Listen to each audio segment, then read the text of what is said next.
அஸ்ஸலாமு அலைக்கும் வரஹ்மத்துல்லாஹி வபரகாத்துஹு. இப்போ நம்ம பார்க்க போகிறது சிக்கன் ஃப்ரைட் ரைஸ். அதாவது ஈவினிங் டயத்தில் நம்ம வீட்டில் இருக்கும்போது சிக்கன் ஃப்ரைட் ரைஸ் எப்படி பண்ணுறது அப்படின்னு சொல்லிட்டு நம்ம இப்போ பார்க்கலாம். இப்போ நம்ம செய்ய தேவையான பொருள் இப்போ வந்து சிக்கன் 65 சின்ன சின்னதாக வெட்டி சிக்கன் 65 எடுத்துக்கிட்டாச்சு. அதேமாதிரி கேரட்டு ஒரு கேரட்டு, அப்புறம் முட்டை ஒரு முட்டை, அப்புறம் பச்சை மிளகா ஒன்று, அதுக்கப்புறம் உப்பு, ஒரு 2 வெங்காயம். இது ஃப்ரைட் ரைஸ் மசாலா. இது கடையில் கிடைக்கும். இது கடையில் கேட்டால் கொடுப்பாங்க, சின்ன பாக்கெட்டில் இருக்கும். அதுக்கப்புறம் இது சீரகம், சோம்பு, மிளகு 3ஐயும் மிக்ஸில் அடித்து இது மசாலாவை வச்சுக்கிட்டாச்சு. அப்புறம் வந்து சின்ன ஒரு 1/4 கிலோ இது 1/4 கிலோ கோஸு வெட்டி வச்சுக்கிட்டாச்சு. அப்புறம் வந்து மல்லி தலை, அதுக்கப்புறம் 2 டம்ளர் ரைஸு நம்ம சோறு. இப்போ இந்த குக்கர் நல்லா சூடான உடனேயும் ஒரு 150 ml இருக்கும். இந்த அளவுக்கு எண்ணெய் ஊற்றிக்கிறணும்.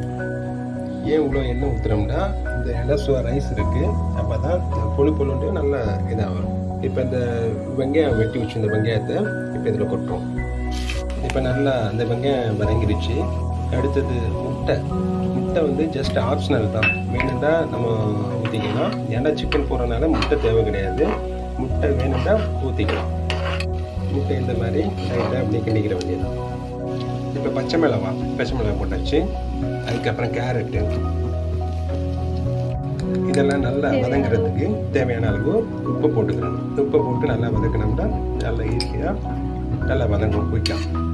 அதுக்கப்புறம் இந்த ஃப்ரைட் ரைஸ் மசாலா போட்டாச்சு. அப்புறம் அந்த ஜீரகம், சோம்பு, மிளகு 3ஐயும் மிக்ஸியில் அரைச்சி வச்சுருந்தது அந்த மசாலாவையும் போட்டுக்கலாம். இப்போ உப்பு போட்ட அப்புறம் நல்லா வதங்கிடுச்சு. இப்போ அடுத்தது கோஸ் வெட்டி வச்சுருந்த கோஸை இப்போ அதில் போடுறோம்.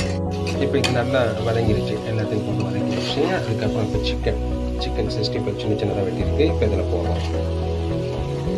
இப்போ நல்லா இது கிளறி விட்டுட்டு அடுத்து இப்போ ரைஸ் போடுவோம்.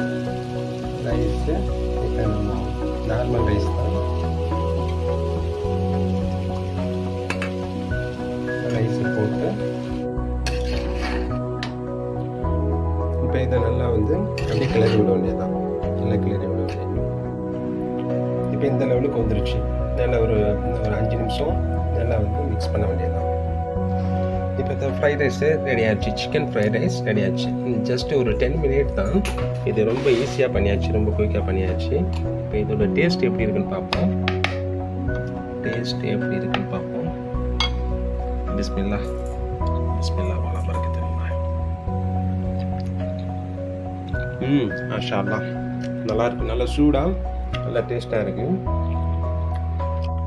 இதுக்கு சாஸ் வேணும்னா சாஸ் ஊற்றிக்கலாம். எனக்கு சாஸ் தேவையில்லை, நல்லா இருக்குது. சும்மாவே சாப்பிட்றதுக்கு நல்லா இருக்குது.